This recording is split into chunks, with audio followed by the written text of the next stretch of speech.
whatever now you speak will get recorded. All right. So good morning, good afternoon, good evening, everyone, for joining the happy hours of coaching session. This is Ashutosh here. Hope all of you are doing great, and all of you are healthy along with your families. So this, as we know, is a series we started when pandemic crept in. And this is something which has been continuing. I mean, I know hopefully the pandemic should get over soon. And this is a series which we started, as I said, more from a pandemic point of view, that we wanted to see. We wanted to give a forum for our community, for people to come in and learn something new and exciting. And this happens on every Friday, and that's why the name Happy Hours of Coaching. There's a story behind this Friday, by the way. I mean, many people ask me this story, why Friday? I mean, yes, I mean, people can easily correlate with Happy Hours of Coaching Friday. But pre-COVID, most of the times on Friday, I was in one of the airports in the country. So either it was Bangalore, either it used to be Delhi, or it used to be, it used to be a travel on the expressway from Mumbai to Pune. And to have that nostalgic feeling, I named this series as Happy Hours of Coaching. Okay, so that's some bit of history about this, because I was in a typical consulting mode. Monday morning, rush to the office for a consulting engagement. Friday evening, come back to my base town, Pune. That is how the name Happy Hours of Coaching has been crafted. Yeah, and I'm sure you would have seen a lot of events in this, which have been already broadcasted on LinkedIn and on YouTube Live. So without any further ado, let me introduce our today's speaker. So our today's speaker is a senior industry professional who comes in with 20 plus years of experience. One specialty about this experience is it is across wide regions, it is across wide cultures. So he has worked with stakeholders who come from different geographies, different cultural cultures, different mindset. He's an avid reader, a learner, someone with whom I interacted for last, I would say, 3 to 4 months on a very exciting engagement, which he will definitely talk about during the course of his talk. Someone who's a people person, if I were to say, very, very curious about the people, and innovator. Yeah, so something interesting about this person is that when you name any recipe, okay, whether it is khamang dhokla, or whether it is poha, or whether it is chivda, he will always have his unique way of innovating that recipe. Okay, so without any further suspense, let me introduce you to our speaker, Hiren Pandya, who's based out of Gujarat. And he's here to talk about a very interesting topic on key performance indicators. And I think I won't go into the details of the topic. I will let Hiren do the honors. So over to you, Hiren, and request you to take it forward from here. Thank you very much, Ashutosh, for that wonderful introduction. Really appreciate that. And yeah, I like to greet everyone wherever you are. Very good morning, good afternoon, good evening. Hope you and your families are staying safe and staying healthy. So thanks once again, Ashutosh, for giving me this wonderful opportunity to come as a speaker on your wonderful platform. I really like the way you describe how this came about. Happy hour of coaching, yeah, and definitely, obviously, with Friday, it really has that icing on the cake to make it even more interesting, right? All right, so I'll share my screen, and you can stop sharing. Yeah, you can go ahead and share the screen. Yeah. All right, let me know if you can see the screen on your side, those who are participating. All right, thanks for thumbs up, Ashutosh. So I'll not like spend much time here since Ashutosh has already given a wonderful introduction. And thanks for that about my spending time over the weekends in the kitchen, trying out different recipes, innovating. I see this as more as a therapeutic activity. And without my wife's permission, I will not have the privilege to enter the kitchen and try all those experiments. Yeah, but as a servant leader and as someone who has been there and done that, I started my agile journey way back in 2005. And since then, the journey is continuing. It has never stopped, and I've seen uh, many a milestones in this long journey and wide variety of experiences. As Ashutosh rightly mentioned, yes, I have been very fortunate enough to work with very diverse global teams. As if it is not enough, we have enough diversity within India, and then on top of that, so I've worked with America, I've worked with Europe, I've worked with Asia Pacific, and now I'm working with Australia also. So I've got very rich, wide experience understanding cultural diversity, understanding the way people relate to each other, and also in the business context, how do you work, get along with different geographies, having different business orientations as well. All right, moving ahead, today's session is going to be very interesting. Um, just to give a little bit of context, that recently I and Ashutosh were part of this team. We got very key certification from IC Agile. They have different learning tracks. So we got the certification and became certified trainer for APM. APM is a flagship learning program offered by IC Agile, and it stands for Agile Project and Delivery Management. So I've picked up the topic from the curriculum where there's a thrust and focus on how to use metrics or key performance indicators for system optimization, right? There are various ways to look at the metrics. There are different motivations for the project teams and project leaders to come up with a set of KPIs and metrics for measurements. However, I will be talking about two things. First thing is about lead and lag indicators. I still see across industry not fairly good understanding about what are lag and what are lead indicators, and how we can benefit with them, and what are some of the key differences. And we'll also ponder over some of the examples to really understand what we mean by lag and what we mean by lead indicators. So that's part one. Second part would be, I'll be talking about metrics that matter, right? You can choose any metric for that matter, but there has to be some kind of a method in badness. There has to be some kind of an objective in what kind of measurements you're going to pick up for your project. What objectives, what business goals and objectives these metrics will be tied up with. So I will talk about those things in the second part, right? And in between, we'll have some interaction where I'll just open up a quiz for you to make the session a little bit interactive. At any point, I know you are muted, but if you want, you can take notes. You can remember the slide number or on which slide, and then we'll come back at the end and I'll take your questions and we'll be very happy to give you the best answer possible to your questions. So keep a note and pen ready in case you would like to note down anything or you will have any query. We'll come back at the end and take those questions. All right, moving ahead.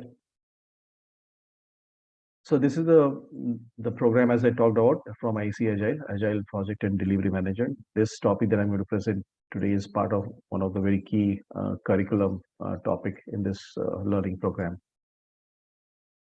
So what I would like to introduce you today is manage the system, empower the team, align on value and outcomes.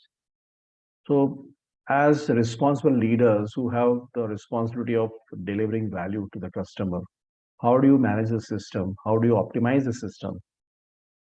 Just as an example, we have seen that when you look at quality, you often look at teams who are trying to, reduce the defect density.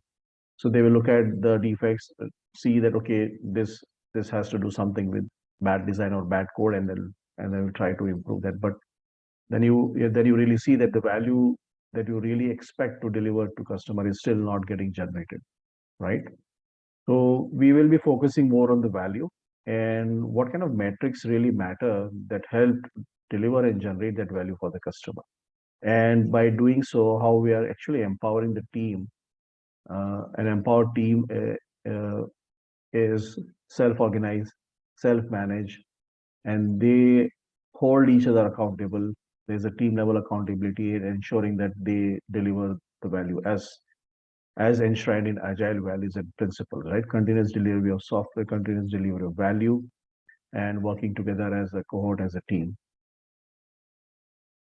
So when we look at metrics, I often look at metrics as, and I like to prefix an adjective to it, like actionable metrics.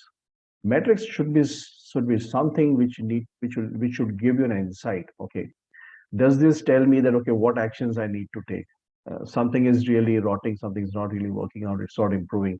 Maybe I need to do something about it. So my metrics should be actionable. It should propel me. It should provoke me to take some action. So actionable metrics are needed to enable learning and adaptation. And in Agile, as you know, we engage in continuous improvement following the empiricism, the three pillars of empiricism: inspect and adapt model. So we do a little bit of something, we inspect it, we review it, and then we adapt. We continuously improve. We can improve processes, we can improve skills, we can improve systems.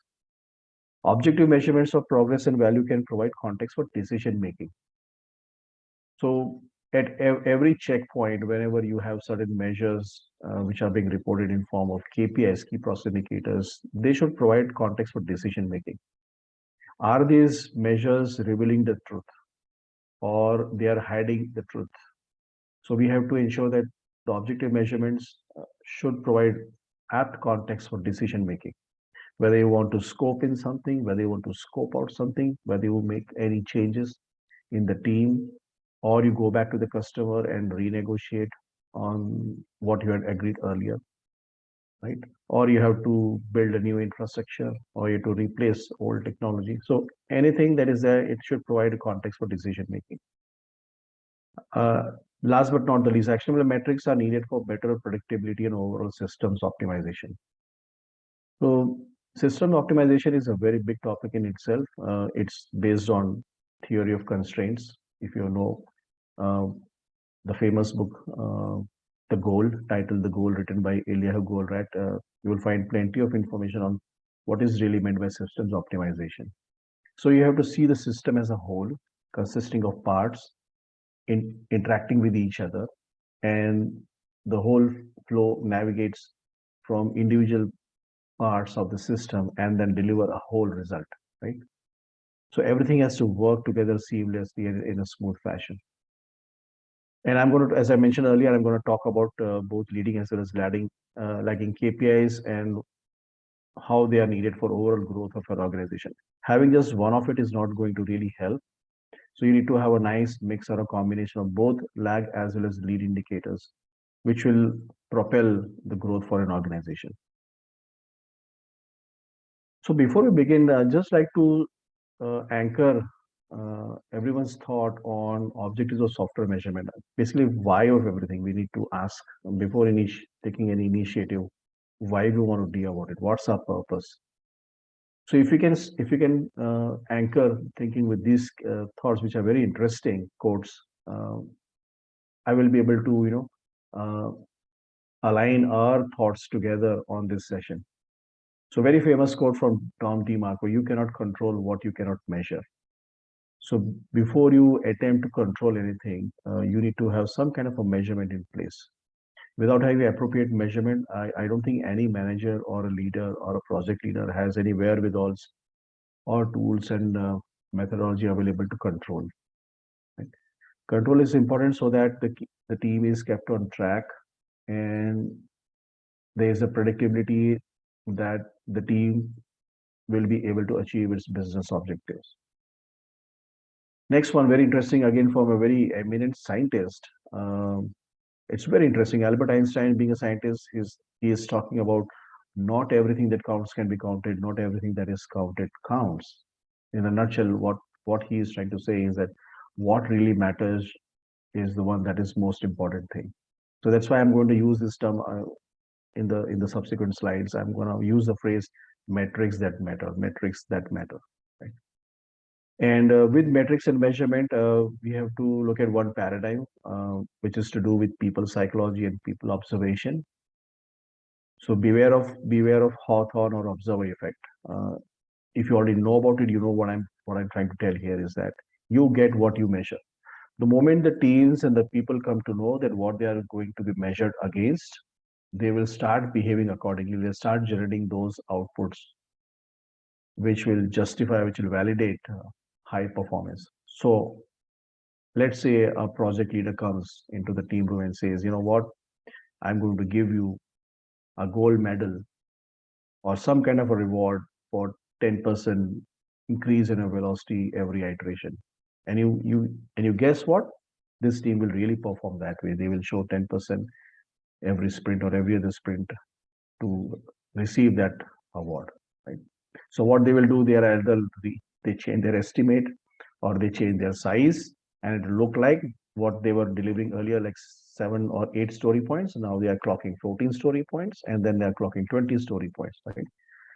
So we have to be very much aware as a project leader, and as a team leader, and generally as a leader of the teams, we need to be aware of this Hawthorne and observer effect. There's a lot of scientific research being done on this. So you can Google this topic and find out some more details about what this observer effect or Hawthorne effect is all about. So let's start with leading and lagging indicators. So I will read actually from right to left. So first I like to anchor uh, your vision on the right hand side. Lagging indicators, these are typically the outputs. Anything that occurs after an event has happened. For example, testing activity finished and they raise defects, right? Or you did a review and you clocked story points at the end of the review. After 25 story points, your product owner accepted 20 story points worth of work at the end of the sprint. So that's an output. So these are typically the outputs. They measure the current performance of the system, how the system is behaving currently. And it is triggered by an output or an event that has occurred. Some of the examples that I gave you, right? For example, a defect raised during testing. And it is related to an output metric. So for example, any metric you can say, like even classical metrics like defect density, velocity, or rate of delivery, like number of points delivered, number of work items delivered, number of items shipped or packaged, right? Number of bugs fixed. So each of these are output metric. And these are very easy to measure, very easy to measure. You just need to have a kind of a measurement system, and you can put checkpoints, and then you can start seeing this. So you just have to observe, okay, fine, count the data. Run a simple query on your Azure DevOps or in your Jira and say, okay, from this date to this date, how many bugs were raised. So it's very easy to measure and generate the outputs. Now on the left-hand side, let's move the left-hand side leading indicators. These are typically the inputs. Leading indicators, by its very meaning, by its very name, it leads to show and predict forecast how the system will evolve or how, in what it is expected to perform. Let's say, for example, going by the current rate, going by the current rate after 3 or 4 sprints into the long release, you can have a sense or a feeling, okay, fine, are we going to finish on time or not, right? Let's say we have conducted a lot of trainings for the team members. These trainings are aimed at improving skills of the team members. So you say every member of the team is trained. Not only trained, we have done post-training assessments. So you can you can presume that, okay, now since we have trained people, their skills will be better. So we'll see higher productivity. We'll see higher quality. We compared to the previous project or previous release, in this release we anticipate less defects. So these are leading indicators, but these are very difficult to measure, right? So they predict the future conditions, example, where your business is heading, depend looking at the current level of customer satisfaction, looking at the current level of adoption of product in the marketplace, looking at the way how your product is faring against the competition in the market. You can sense, you can predict, okay, where your business is heading. So these are triggered by a desired outcome or a result, which has to be backed by an initiative. Let's say if you really want to improve your sales target, right? What organization needs to do? They need to do more pitch in the market. They need to do conduct more sales event. They need to do more road shows. If they don't do that, then their desire remains a dream or a wish, which will not be. Or there's no guarantee of that wish or desired dream to get fulfilled. Right? So even like year on year revenue growth, when you forecast, on what basis you are having that revenue? Either you're increasing production, but production is increased based on what? Based on sales teams inputs. Okay, fine. We have done roadshows in all the segments of the market. So we anticipate more and more orders coming in. So leading indicators have to be backed by certain initiatives, certain actions by the organization, which will realize the desired outcomes. Let's say, for example, COVID, right? Our government is vaccinating the population. Their target is to vaccinate the entire population by a certain duration. So what will the leading indicator here? That, okay, if we vaccinate 50% of the population, this will be the rate of people are getting infected. But if we cover 75% of population, we expect that this rate of infection will come down. And if we cover 100% of population, we know that we cannot guarantee that nobody will fall ill, but we can say that the rate of infection will be drastically less. So these are all leading indicators, and they typically answer the questions like, okay, what steps do we need to take to achieve the desired outcome, right? So this is the key difference. Once you get this thing, then you really know. Then you go back to your metrics dashboard. You can understand. Okay, is this a lag indicator or is this a lead indicator, right? So significance. Once you have understood what is lead indicator, what's the lag indicator, and some of the differences between the two. So what a business leader or a team leader need to understand that both the indicators help you understand not only your current performance, but it will also provide insights into how your company is performing or expected to perform in the future, right? A leading indicator is dynamic and abstract and hard to measure. We saw it in the previous slide, right? It's very dynamic and abstract and hard to measure. Whereas a lag indicator is very easy to measure, but it is hard to change. You cannot really change. So once an event has occurred, you will see an output, right? So it's very difficult to change. It is non-mutable. Lag indicators measure the output to gain insights into future success. For example, fixing performance issues right now will lead to higher customer satisfaction. So the more the number of bugs you fix, you take your software through performance tests, you take your software to penetration tests. So all these factors will predict that it will result in higher customer satisfaction. And what are the triggers for higher customer satisfaction? A well-performing, better performing product, which will lead to higher customer satisfaction. So the catch here is to use both in tandem in order to produce accurate and achievable KPI. So this is very important for any leader who is responsible for generating and delivering value to the customer, to have understanding of what these two indicators are and how you can have a good optimum mix of both to generate those desired results for the organization. So some more examples to substantiate, and I have picked up easy examples to understand, relate.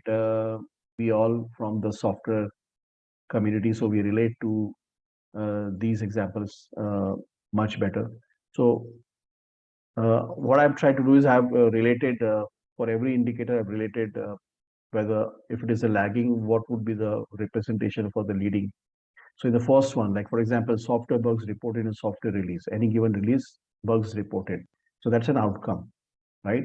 Now leading KPI could be a percentage of identified bugs resolved in a particular release. So let's say there are 100 defects and then you fix like 30. So you know they have still got 70 outstanding defects. So whether this will be acceptable or not acceptable, you can fairly make a sense or judgment what will be the acceptance of this release in the hands of customer. It becomes a leading indicator. It's providing some insight into the future. Let's go to the next one. Successive beta deliveries prior to go live. So every vendor which tries to ship new features or any advanced capabilities in a product, whether it's a software or a service or anything else, they always prefer to go with the beta first, so that they know that okay, this will have a wider acceptance in the market. It will fulfill the not only the functional requirements but also the non-functional requirements in the hands of customers. So successive beta deliveries. Let's say you made three successive and successful beta prior to announcing your product go live and it is available for sale on your website. So now what could be the leading indicator for this? After 1 quarter or 2 quarter, are you seeing new beta contracts or are you seeing new orders being awarded to you for the product? Or you run a customer satisfaction survey and then you say that your score is improving year on year or quarter on quarter or half year on half year basis. So these becomes a leading indicator. Next one, help desk tickets resolved as per the SLA. This will be typically a service in the service domain. Directly, you can link it to customer satisfaction. So the number of outstanding help desk tickets, remaining unresolved, or number of help desk tickets resolved as per the SLA will have insight into future whether at this rate customer satisfaction will improve or it will come down.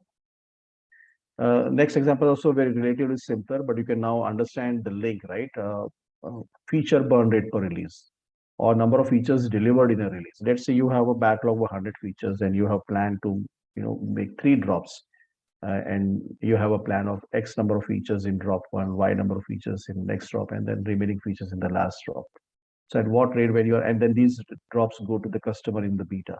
Then what could be the leading indicator here is, okay, new beta customers. So what happens when you are satisfying need for one beta customer or a set of beta customers, they spread the word in the market.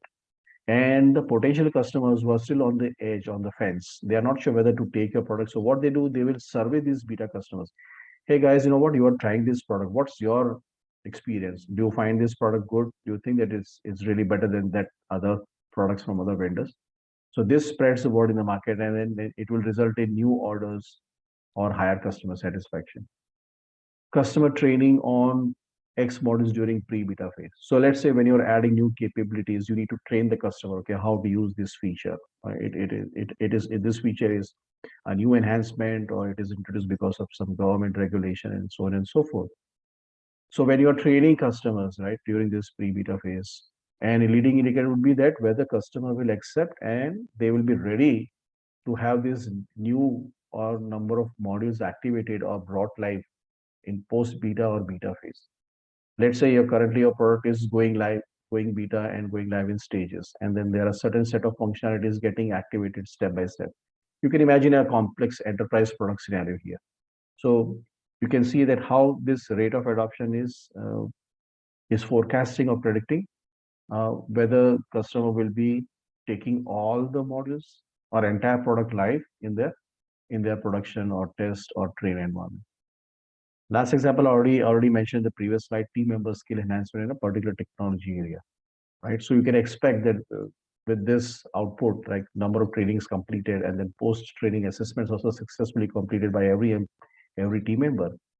So anything related to that technology area, you will start seeing, let's say you are doing technology upgrade from old technology to a new, like web-based application from a desktop version of your previous application.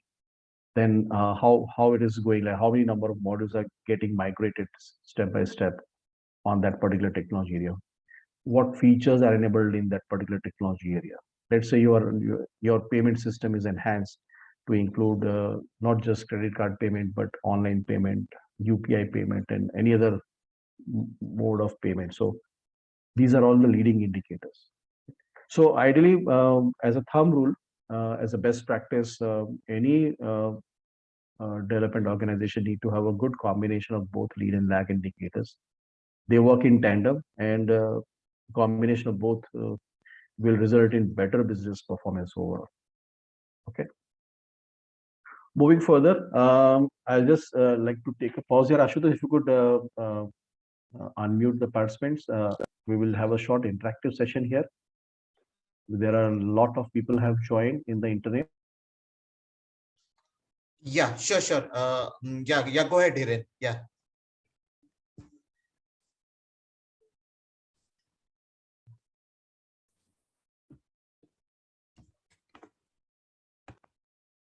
Hiren, you're on mute. Hiren, you're on mute. Sorry, Hiren, you're on mute. I am so sorry. I didn't realize that I got muted. So to everyone on the session here, please note down this code 304306. What you need to do is open the browser and search for this URL, which I've mentioned here, Slido, slido.com. And I'll be just... yeah, everyone needs to go on slido.com and you have to join a quiz by the number 304306. That's the number you have to join. You can also use a smartphone to join it. Yeah, you can also use your smartphone to join. Absolutely. Yeah, www.slido.com, and the quiz number is 304306. So I'll just momentarily unshare and then share again, Ashutosh, and everyone. Yeah, sure. No worries.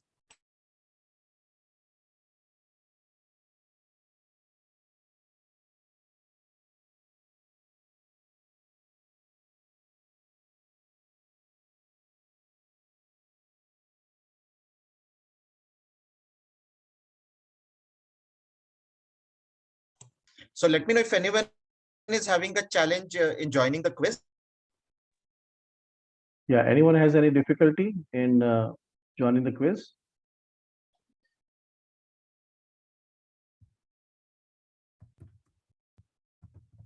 All right. I presume that so everyone is So Hiren, you muted can right put now it in the present. Yeah, sorry. because I'm not hearing. Maybe people are still muted, right? So they cannot revert back verbally.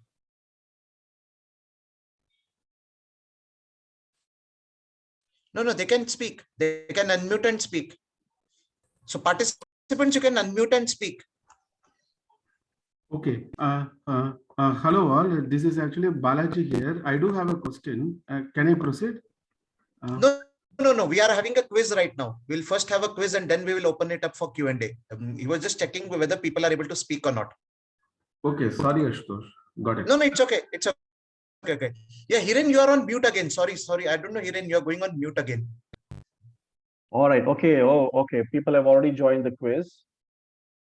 Wonderful. That's a very nice. Maybe we. Is everyone able to join the? Yeah, we see a lot of people who are on the quiz. Yeah. Go ahead, Hiren. You can move ahead. All right. Thank you. So let's begin. So this is your first question. Which of the below is true of, and it's going to have less time. So you need to be really quick. Yeah, you have to be really quick for this question.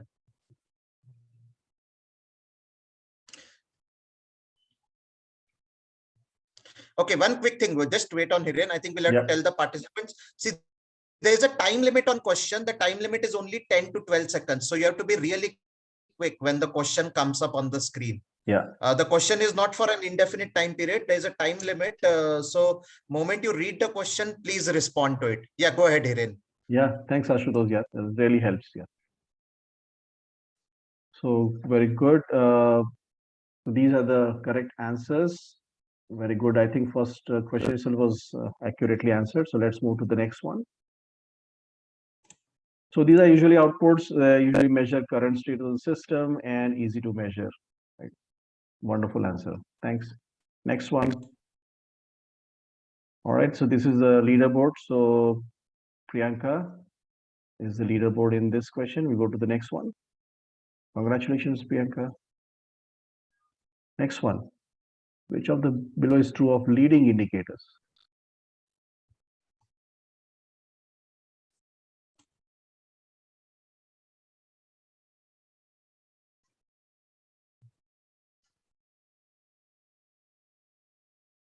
All right, let's see. Different answers coming here for this question. So actually it applicable all of the above. So as we just saw in the previous slide, usually it is inputs. It informs the leaders on how to produce desired results. So it gives them insights. Yes, difficult to measure and tricky to measure. So there are two similar synonymous clue here. Wonderful. Let's go ahead to the next one. Let's see who's the leaderboard here. Again, it is Priyanka, well done, and Gayatri, Lise, Pallavi, and Rahul. Thanks for your responses as well. Really appreciate that. All right, quickly, next one.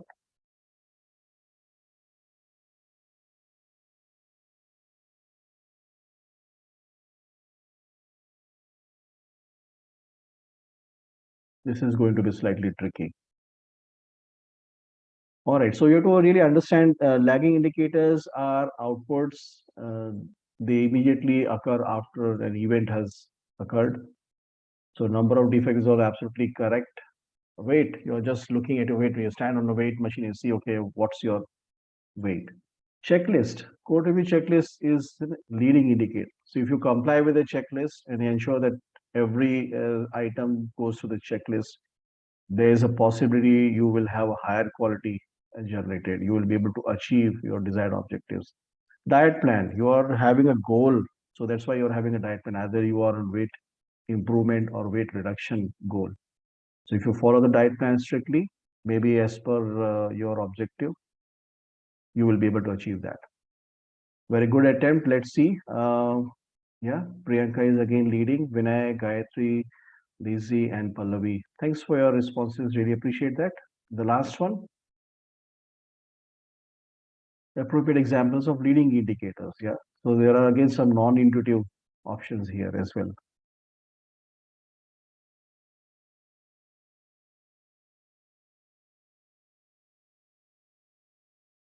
Okay, let's see. Actually, it's all of the above. Yeah. Daily calories intake.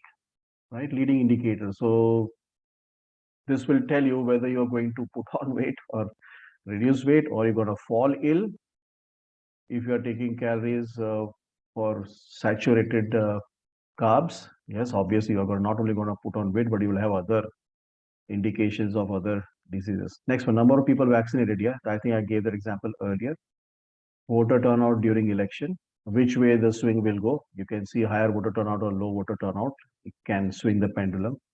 And this one, number of hours study can be debatable, but I put it deliberately to make it slightly non-intuitive. Even after working for number of hours, there is no guarantee you will clear the IS exam. But if you do smart preparation along with hard work and smart work put together, yeah, you can crack the IS exam. So all of the above, this one. All right, thanks. So we'll get back to the presentation.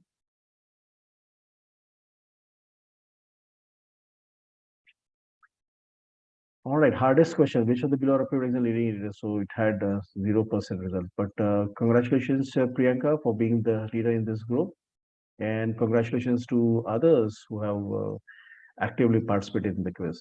So this quiz is to really, again, reinforce the topic, what I has covered as leading and lagging indicators. I hope that this will be a very important takeaway for all of you. All right, now I'll slightly change the track here and then come back to the KPIs and metrics in the context of systems optimization. Uh, Over my vast experience, what I have seen that we have undertaken monumental strides in really understand the world of metrics and measurement. We have come a long, long way from those early days when we used to simply have, classical metrics. Nothing wrong with that, but then those were the need for those times. We used to have defect density, defects per lines of code. In today's time, when you are using so many smart tools, the lines of code is kind of default and not relevant, right? If you use today's modern development tools, 90% of the code is already written by the code generator, right? So how can we really sense the truth in the metric in terms of, and what is the value of measuring defects per lines of code? In today's world, especially the projects which are having one or the other flavor of agile, there's a focus on agility. And there are many factors which affect agility. There's agility in the teams, there's agility in the enterprise, there's an agility in the products and processes. So agility is everywhere, but then there are several factors impacting agility, right? So what I would like to recommend is move away from, vanity metrics, the ones, some of the examples that I give you, but look at those metrics which give you insights into how you as a team, as an organization performing. Something like cycle time. So cycle time is from the time the item enters into the active development stage and to the time when it is goes out into production. Lead time is slightly longer than cycle time. Lead time measures from the time the item is conceptualized, but it may remain in the to-do list for a slightly longer time. And then when the team is ready, they will pull from to-do into progress column. So that's why lead time is slightly longer than cycle time. Larger the cycle time indicates that you are taking longer to ship and deliver. If your goal is to increase the rate of delivery or your goal is to reach the market faster, what would you look at? Obviously, you will look at cycle time, right? How long it is taking you from cradle to the grave, from the point where the concept and from the concept to business case, from business case to requirements development. So can this be, so for that you have to visualize first, right? Before you try to manage your system, you have to visualize. So you can use Kanban is so far the best method for visualization. So you can visualize your process and you can create a Kanban for that, consisting of various stages. The work item progresses through various stages. So you can create that Kanban board consisting of multiple swim lanes. And for each swim lane, you have to determine what is the limit that you're going to put in the work in progress, right? So we will talk about these things later, but suffice to say that look for those measures, those metrics that really matter for impact, for improving agility, for ensuring that you are really delivering value to the customer. And since we also work with people, so in modern organization, there's a lot of focus on people. In fact, I was looking at one of Ashutosh's presentation earlier today afternoon. Ashutosh, that was a wonderful presentation on psychological safety, right? So it's the people who matter. People get the work done. People work together as a unit. People hold each other accountable. So you need to have certain measures to check the team morale and team health. I have some examples later in the slide. Will show you what I'm talking about. And for the business people, we need to show them at a higher level, at organization level. Let's say, for example, at a balanced scorecard level, right? And then you need to provide drill up and drill down capabilities. So if I really want to see in a particular area for balanced scorecard, like for example, how we are delivering, what's the rate of delivery, then you actually like to drill down and see across the team. If you are following a safe model, then you like to see how many release trains, what kind of features we are releasing in what drops. Or if you're having scrum at scale, you like to see um, the various scrum teams in a scrum of scrum or scrum of scrum of scrum, at what rate they are like burning the feature or burning the backlog. So you need to have a tool, a tooling, appropriate tooling, and automation, so that it gets pulled up, the data, necessary data, and dashboards are updated where you can have drill up and drill out. So nowadays we have seen a lot of people using Power BI and an integration of Power BI with variety of tools to generate those powerful dashboards which has these kind of capabilities, and metrics that provide insights into system optimization rather doing any local optimization. Right? So just like to park your thoughts here on some of the metrics. This is not a very comprehensive list, but I'm just trying to focus your attention on what I've written on the right hand side, is that look for those agile metrics which provide insight into productivity through the different stages, like work in progress. What I really interested in when I'm trying to measure work in progress, velocity. So I don't see that velocity just in isolation. Velocity in itself has no value, but if you combine velocity with other measures, like for example, because if your velocity is unstable, your team is clocking a wide variety of velocities every sprint, it tells some other story. So you need to see what are other factors, like my process health and bottlenecks. Am I having too many impediments? Is my workflow properly defined or not? Or simply put, is requirements clearly understood and articulated in form of well-defined user stories? So under each section, you will see work in progress, process health, and then code quality. Um, in today's world, we need to secure our software application in many ways, right? It's very easy nowadays to hack any application. Even on cloud, we have seen applications getting hacked. So something you like to see in terms of code complexity, or let's say secure software development, do a lot of penetration tests and do a lot of test automation, right? For bringing in efficiency and effectiveness both. So these kind of measures help assess not only the quality but also measure the performance and give insights into how we can continuously improve. So I've given some examples here again of what kind of metrics I have seen. I have worked in my previous organization. We did a large transformation. As part of the transformation, we transitioned our teams from an existing way of working to a new way of working. We called it like better ways of working. Instead of calling it agile or scrum or kanban, we simply coined like better ways of working. We came up with new templates. We redefined our metrics and measures. So I'm giving some examples from my experience. So WIP, the number of work items started but not yet finished. So we programmed the kanban boards and then we wrote queries to measure, okay, from the time, measure the time from when the work item is started but it is not yet finished. So how long it has been lying on the board on the column. Is there anything impeding?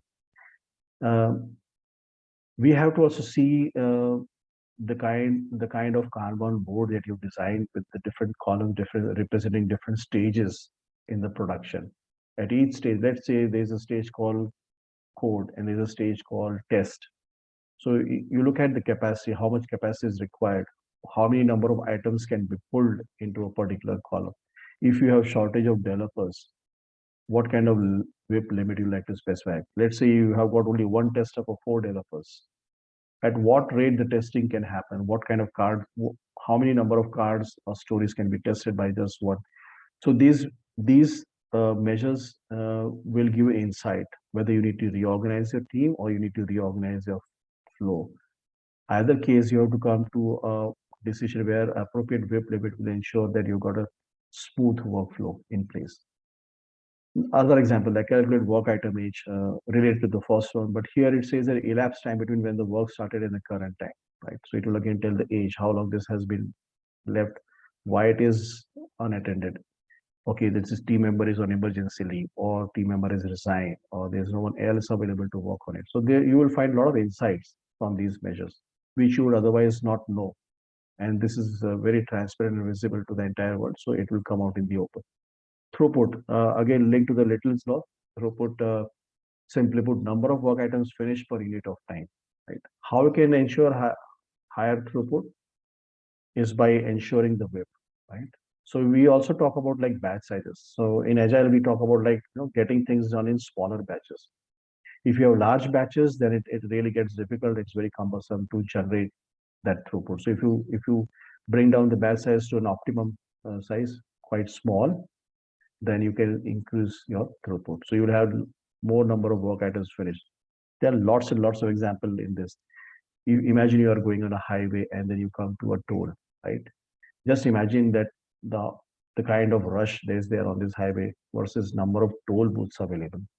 You can easily imagine what will be the throughput, at what rate the number of cars go through the throughput, or the parking to your parking lot. There is a barrier there, right? If it's just only one barrier, one way to enter the parking lot, you will see a big queue of cars on a Friday evening like this. So these are all systems concepts, system optimization concept. Aging work in progress chart, yeah, again related, but it tells that in the workflow, where are the active items and which of these are indications of flow risk. Let's say there's an impediment. Uh, there's a specific tool required to work on this, and that is not available. So this will immediately indicate kind of a risk for this item. And as I mentioned the previously, cycle time to optimize. So measure cycle time and see, today it is showing you certain number of days. What measures do I need to take to reduce the cycle time? Let's you can have a goal like every sprint or at every 2 sprints, I need to reduce my cycle time. But you need to first measure that. So first measure and then see what else. You will come to know that which stage in the workflow is behaving as a long pole, and you do analysis to find out how we can address that long pole, and it will help you reduce the cycle time. Okay, these are some of the example snapshots. So on the CFD diagram, you can see here very simplistic diagram in the top left corner. So first curve on the top is called arrival curve. So it is the number of work items coming into the queue, and the bottom curve is the departure curve. So the number of items getting done, right? So it's a polygon. It is for simplistic purpose. So the vertical distance between these two curves is what is called as active work in progress. So if this gap is widening, it will tell you that your departure rate is slower than your arrival rate. That's why this number of items currently in work in progress is gradually increasing. That itself tells you that you need to do something. Why your departure is slower than your arrival. So software is being tested, lots and lots of defects are being raised, but you have very less capacity to fix the defects, so your departure rate is very, very slow, right? You can immediately make that inference. And the horizontal distance is the lead time, right? From the point an item is taken up to the point when it is done. So larger this distance, right? So it will tell you that you're not having a proper pull scenario, because of which you're not able to pull the item in time. It remains in the to do or active column for longer duration. That's why the lead time is much more big. So you have to properly analyze these CFD and understand what these pictures indicate. And based on the different stages, you will have multiple such curves. So that's where I put another figure on the far right corner. If you see here, the solid blue polygon is the done polygon. Then you see small green, red, blue, and other curves. But all of these curves are having a high degree of parallelism. So it means that the incoming rate is steady, and so also the outgoing rate. So rate at which the items come into the queue is very steady. You don't see an incline and then a plateau, and then an incline and a plateau like a ladder. You don't see that. It's very steady. And so also the rate at which the items go out or get done, that is also steady. It is a steady gradient. So this is how your system should be behaving. It's a very steady and efficient system. And on the left hand side, you see that's called Little's law. Average cycle time is a ratio of average work in progress average throughput. So any one factor will impact the other two factors. By changing one of the factor, it will affect the other two. So if you want to adjust cycle time, you have to reduce the numerator or increase the denominator, and vice versa. I was talking about the people aspects, right? So what kind of metrics measures we can have? So this is Spotify model. From the Spotify, they have this concept of squads and triads and all that stuff. So these indicators are called RAG indicators: red, amber, and green. And on top of the RAG indicators, you also have the downward arrow, the upward arrow, the horizontal arrow. So upward arrow indicates that this is improving. So on the teamwork, if you see squad 1 is improving teamwork, green arrow and then upward arrow. But if you see pawns or players, squad 2, red, and then increase in red, so it means it is getting worse with this team in terms of this this team. And then we also have so this is just for representation purpose. You can have something similar for your team. What we typically do is at the end of retrospective, we take a happiness index, a vote on happiness index. So there's a notion called Nico Nico chart. So you have smiley, you have frowny, and then you have a neutral. So we ask people fist of 5, okay, how many of you are really feeling happy? The smiley, so we take that vote. How many of you are like neutral, neither happy nor sad? And then how many of you are sad? So then we generate a net promoter score. So total number of votes ratio of that happy, that will be the happiness index. And if this index is improving sprint after sprint, you can see the team morale, um, team's health is overall improving. And if this shows a wide variance or inconsistency, you can see that there's something wrong going on within the team. So these indicators are also very important for the team scrum master or iteration manager or the team leaders to assess why the team has low levels of motivation and what is impacting the team's morale. So what steps need to be taken. All right, I would not finish the session without touching upon other as an afterthought of the actionable metrics, because we get so focused on the development aspect that we do not really focus on operational performance metrics, which is also the talk of the day nowadays. With the with DevOps, and along with DevOps, high degree of automation, which is the game changer, which is really not only providing speed, but also providing speed along with quality. So earlier it would be difficult to assume that if you go with speed, you cannot have the quality and vice versa, right? But with automation, and automation in every aspect, automation in operational setup, automation in design and development also uh, is going really a very long way in generating both speed and quality together. So I've just got some of the examples from a State of the DevOps 2019 survey. So these metrics also impact how the value is delivered to the customer. So you have done a fantastic job of developing the product and getting it into the release. But whether your DevOps or your support on transition teams, they are doing good job of implementing it. So what's the role of implementation team? How successful they are? So that's why we look at some of these operational performance metrics also in combination with the development measurement, like lead time for changes. How long does it take for a change to get from dev to production? If you can measure that, you can see, is this really optimal or we need to improvise this? Deployment frequency, how often is change deployed?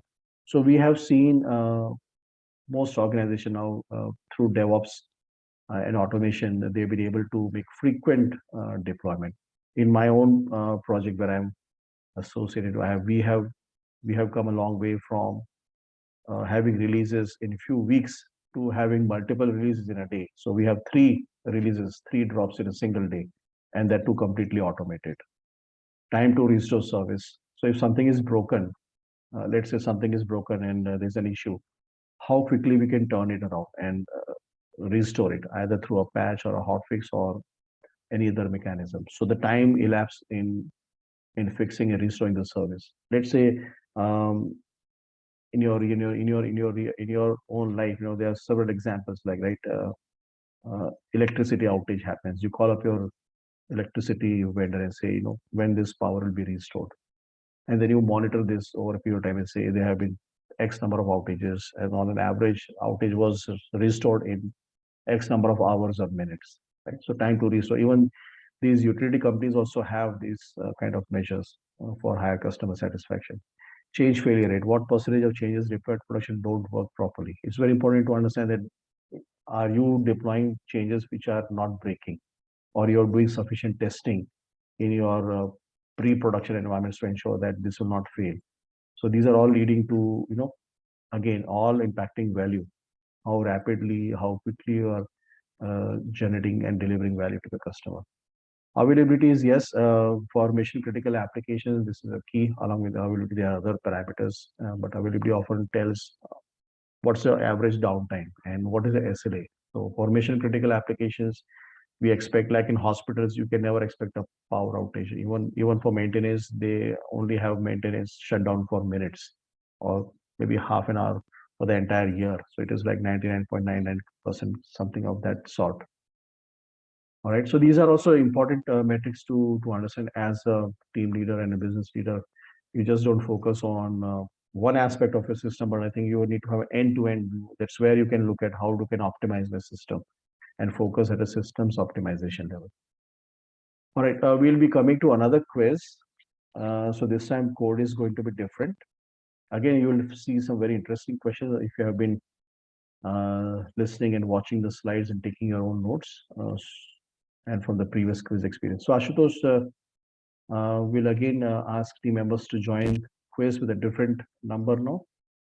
And I'll be just unsharing for a moment. Yeah, it is 065607 slido.com.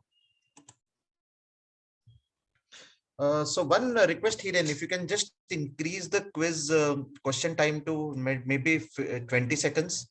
Okay, all right. Can you do that? Can you give me a minute for that? I'll just make that change. Yeah. Sure. Okay, thank you for that.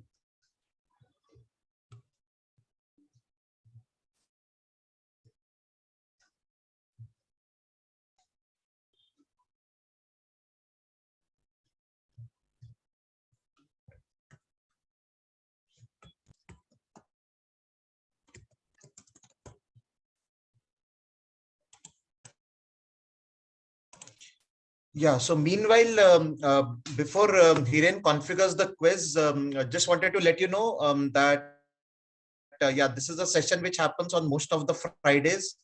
So do join as you have joined in today. I hope you're liking the session. Do watch the previous sessions. We have recordings of those available. So I'm sharing with all of you the YouTube channel link. You can watch the previous sessions where we had a lot of industry speakers who had come and talked around it. So do subscribe to the channel. That will definitely help you. We also have on the channel interview tips and techniques, which helps you to clear Scrum Master and Agile Coach interviews.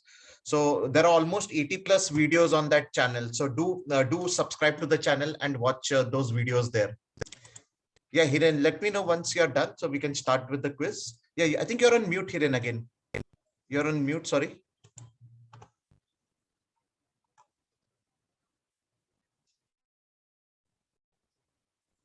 Yeah, Hiren, you're on mute, sorry. Yeah, just few more seconds. I'm almost done, Ashutosh. Yeah.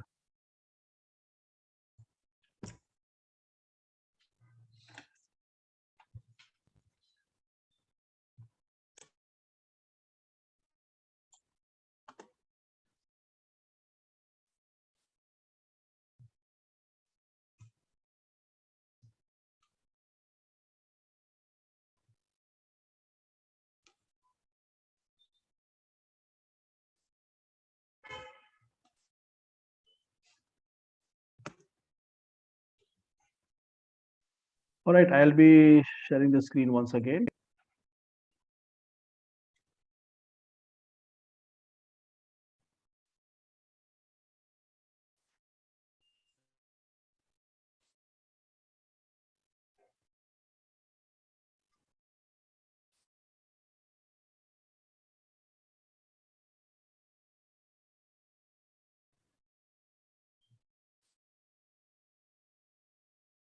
So everyone is ready?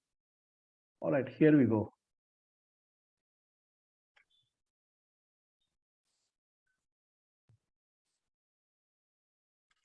First one is on your screen.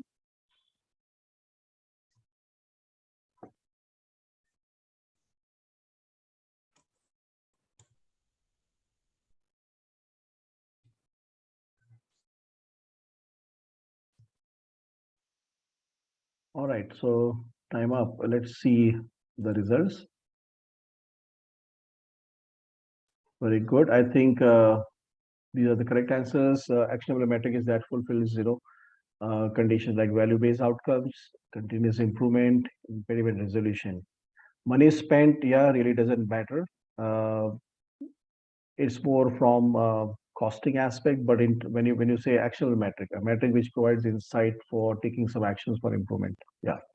So these are the correct answers. Let's see how the leaderboard goes. Lise is leading, and Pallavi, Priyanka, Manoranjan, Santosh also for your active participation. Really appreciate that. Let's go to the next one.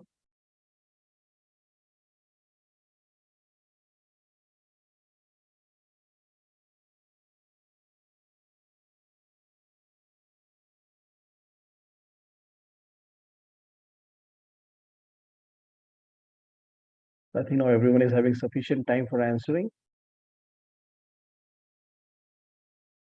All right, let's see what the results look like. Again, good variety of answers. So yes, cycle time, cumulative flow, and throughput directly tells you how the process health looks like. Code complexity is more of a quality measure, the code measure, but not really about the process health. It's more about the code quality. Number of test cases is just an output. It doesn't indicate anything at all. All right, let's see how. All right, Mike leads this time. Pallavi, Lizzie, Priyanka, and Balaji, thanks for your active participation. Wonderful. Let's go to the next one.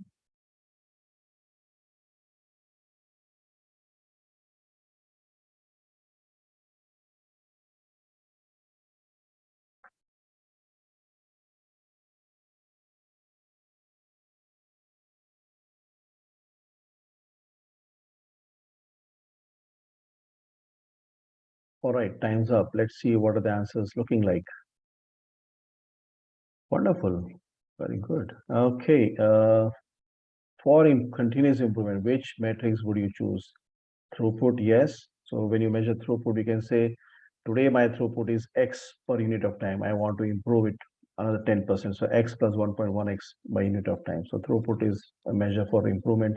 Work item age, you would like to continuously reduce so that you can have continuous improvement. You can increase your rate of delivery or faster to market objective.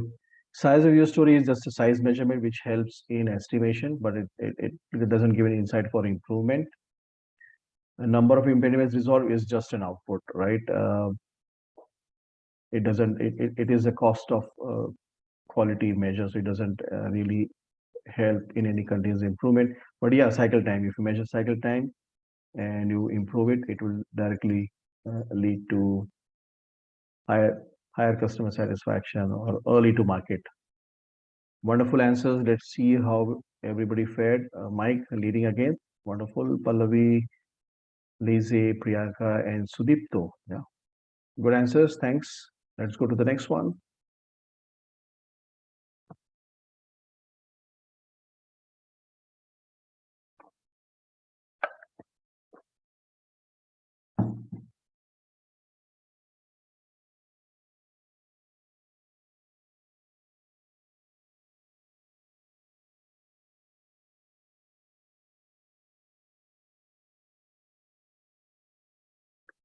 Wonderful. Let's see. So all of the above, right?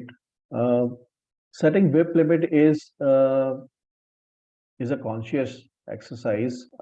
You have to first see your capacity. You have to see what are the various stages and what kind of capacity you have. Right, as you say, you have to do in progress and done. Again, you will create further swim lanes in to do in progress and done. In to do, it could be like under analysis done. Then in progress, we'll say development in progress, analysis in progress. Done, you can say development done, testing done. Like you can create for the swim lanes, and each of these you will have to identify what kind of wave limit. So reduce the amount of work in progress. Yes, that's a very important. And why it is important?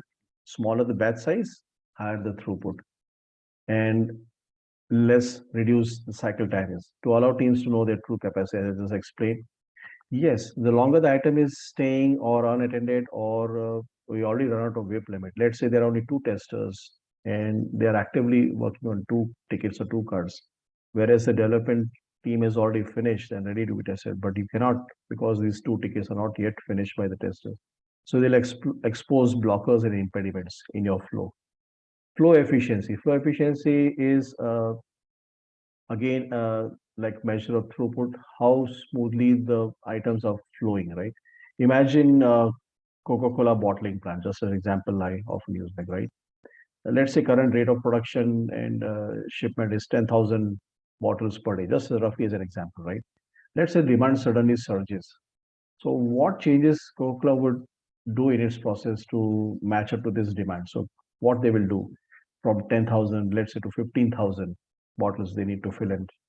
So they will increase base, or they will do more automation, and the rate at which it clearly tells what kind of flow efficiency is there. At 12 p.m. midnight on a 6-lane highway, right? This is zero throughput. Why? Because there's hardly any traffic. But rush hour traffic, 10 a.m. in the morning, everybody's rushing to office. Same 6-lane highway, you see hundreds and hundreds of cars getting lined up in the queue, right? So flow efficiency is again as per the latest law, number of items, throughput, and your lead time or cycle time. So all of the above. Good answers. Let's see. Again, Mike leading, very good. Pallavi, Lizzie, Priyanka, and Sudipto. Wonderful participation. Thank you. Fifth one.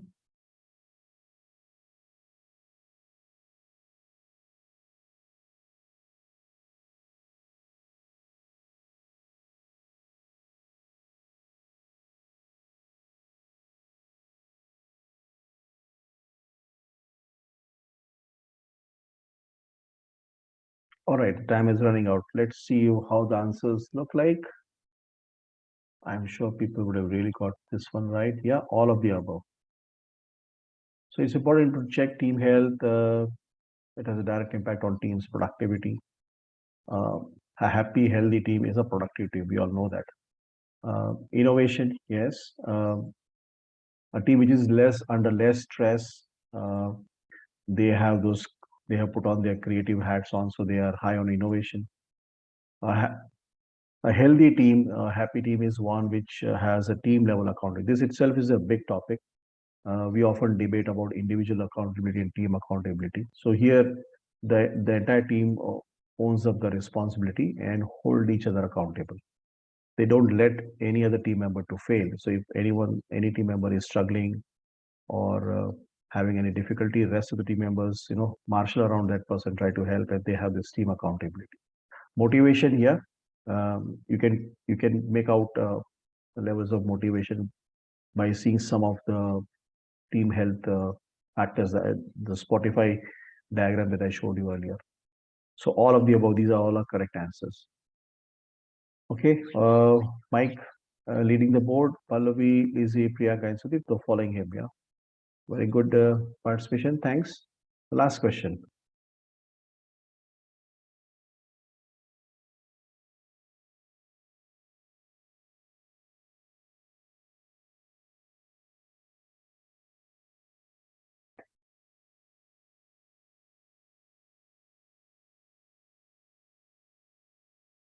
All right, timer is about to get over. Let's see what the answers look like.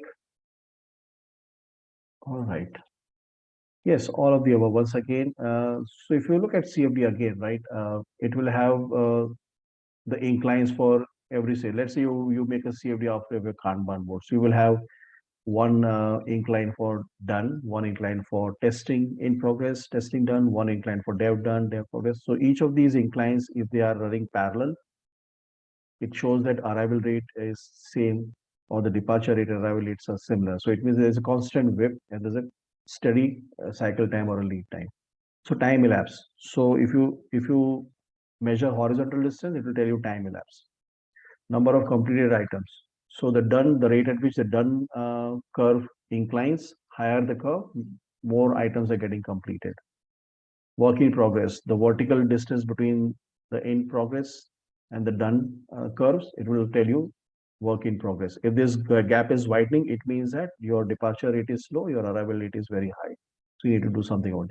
Scope changes. So if it is straight line, it means that you are going steady. But if you have incline, then a horizontal plateau and then an incline like a ladder, right, or a stepped mountain, so it tells that there are some scope changes happening. So you can have this representation also in your CFD.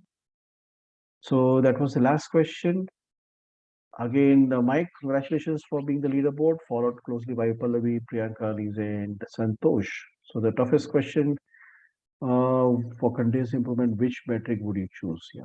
All right. We would like to revisit uh, the presentation and see what really made this a very tough question. All right, Ashutosh, thanks. I'm at the end of the session, but let me quickly share with you myself along with Ashutosh. Recently, we got accreditation successfully completed with IC Agile for one of their learning programs. I mentioned at the beginning of the presentation. Those who joined later would like to repeat. I'm offering this course online. You can connect with me directly on my email or on my LinkedIn. I've given the references here. I am available on this number on WhatsApp. You can connect with me. Uh, this program is the best of both the worlds. So if you look at other very popular certifications available, I will just give the name where Ashutosh also offers, that is your PMP certification, which you all know is not only expensive but also difficult to obtain. Not that APM is any easy to get, but it covers best of both the worlds. So we cover agile project and delivery management. We go through uh, those aspects in project management which really helps you focus on generating and delivering value. So this topic which I covered today is also part of this curriculum. I hope you really enjoyed it. I try to make it more interactive by running a short quiz for you. So Ashutosh, thanks, and over to you. And we can have the Q&A session. I'm mindful of the time. I think we have the time for taking the question and answers. Yeah, maybe we can take a couple of them, but before that, yeah, first of all, thanks, Hiren, for the wonderful session. I think it was pretty much detailed, and I think people liked it. So I just would like to share for a moment one thing. Yeah, so as a token of appreciation, Hiren, this is what we have for you for presenting it to our community. Thank you very So much. I really really appreciate that. appreciate, yeah, really appreciate you spending time, investing time in presenting this.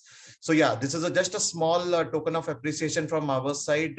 We give it to our speakers just to motivate them, just to make sure Yes. that they keep coming back to us for some more interesting topics. And maybe we can take a couple of questions. Yeah. I think, yeah, we can go ahead and take a couple of questions. I know I'm mindful of the time. We're already over time, but yeah, maybe anyone has a quick question. You can just unmute yourself and ask. Yeah, just a question is that like we actually keep also hearing something called the GQM, right? The goal question metric. So, is it something like a GQM is a kind of a OKR, KRA, KPI? I just want to connect it out here. Thanks.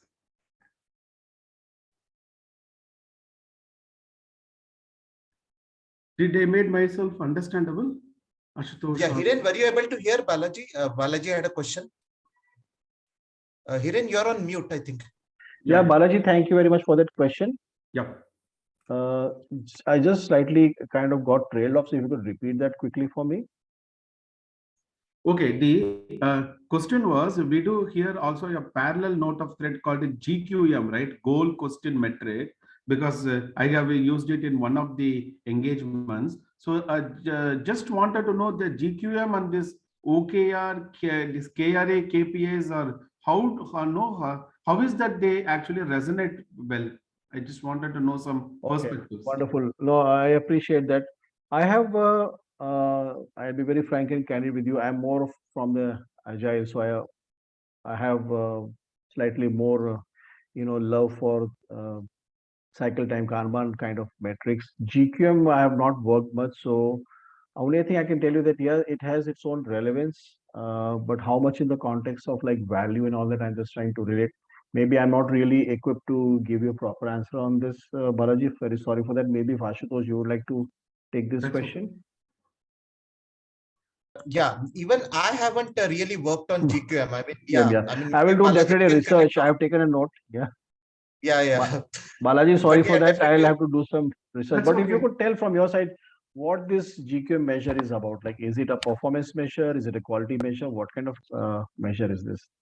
No, like in one of my engagement, we were actually using this agile metrics versus the Okay. flow metrics, right? Flow metrics, yes. Okay. Correct. So what happened was that we was just trying to do something called the GQM and then Mm-hmm. tag it back to an outcome-based plan to do a transformation.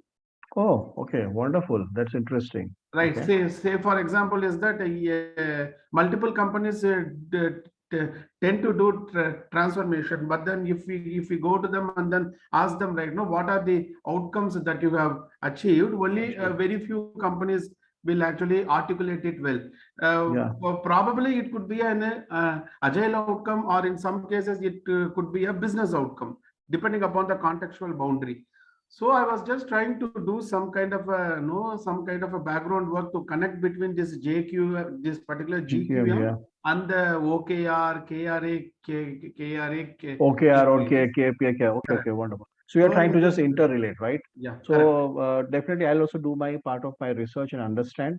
But coming to your point, like transformation, right? Here, I have like Ashutosh, myself, and other consultants. We all go through, long experience, work experience. We go through many. Sometimes as a participant, sometimes as a consultant, and as part of the leadership team, where we oversee, not only oversee, but also provide direction and how we bring about this transformation. So one of the example which I've not brought in today's session because I just wanted to keep it to the time limit. We did a very massive case study and did a massive transformation with the help of a very well-known consultant in Kanban. So what we took a snapshot of the current system before we initiated the transformation. And transformation was done in two stages, right? Stage one and stage two. So we wanted to set up something because if we take the entire organization through this massive change and transformation, we were not sure whether this will stick, it will generate desired business outcome. So we looked at we did some scatter plots. We had some scatter plot of cycle time. It was everywhere, like this cycle time scatter plot. But when we did this phase one of Kanban, we saw cycle time at 95th percentile, uh, narrowing to a specific number. So in the initial stage, cycle time was like 70, 75 days, 63 days, all sorts of scatter plot was there. But when we implemented this transformation through Kanban, it improved to 60 and then improved to 40 and finally it stayed steady at 30, somewhere like 30 days. And it was dense. It had a high correlation regression factor to that. So it means that whatever that the teams have done, implemented, it is sticking, right? This change is sticking. It is not like destabilizing the processes. So that was one thing. And we also looked at our CFDs. Our CFDs are like we're at diverging highways. One is at a very high incline, and other is almost staying flat. So after phase one, we saw a good linear parallelism between the various lanes in the CFD. So if you want, I can share those cases. I can give you the link also. It's available in the public domain. It is from Siemens Healthcare. We did this the big transformation exercise. So I can share. You can find it on agilealliance.com and also on infoq.com. You can search Oh, for Kanban transformation at Siemens Healthcare. You will find that it's in the public domain, Balaji. Yeah. okay. Yeah, okay. And you will get, it's a very long case study. You need to really, either you are taking a flight or a long journey, you can read that in 1 hour or 1.5 hours. It's not like a short coffee book. It's a very long case study to read. But I'm happy to take that and we'll do definitely research. It will be for me something to learn from this session. Yeah. Thanks for that question, Balaji. Yeah, Next one, Shudash, if we can take one more. Yeah, maybe one last question anyone has?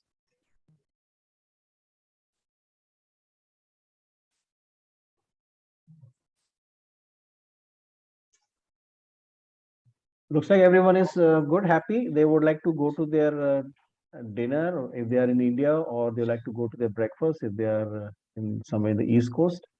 So thank you once again, Ashutosh. It was indeed a great honor and privilege to be speaker on your Happy Hours of Coaching platform. And I hope those who participated, thanks for spending your valuable time out of your personal time on Friday afternoon or evening and joining this session. Thank you very much. I'll unshare and then we can close, Ashutosh. Yeah, thanks, Hiren, a lot. Once again, thanking you. And yeah, to the team, keep looking forward for more such sessions in the coming weeks. We have more speakers lined up. So thanks once again, and wishing you a very happy weekend, and stay healthy, stay safe. Bye for now, and have a happy weekend. Yeah. Thanks everyone once again. Thank you so Bye much, and Hiren take and care. Bye. Ashutosh. Bye-bye. Yeah, thanks. Bye.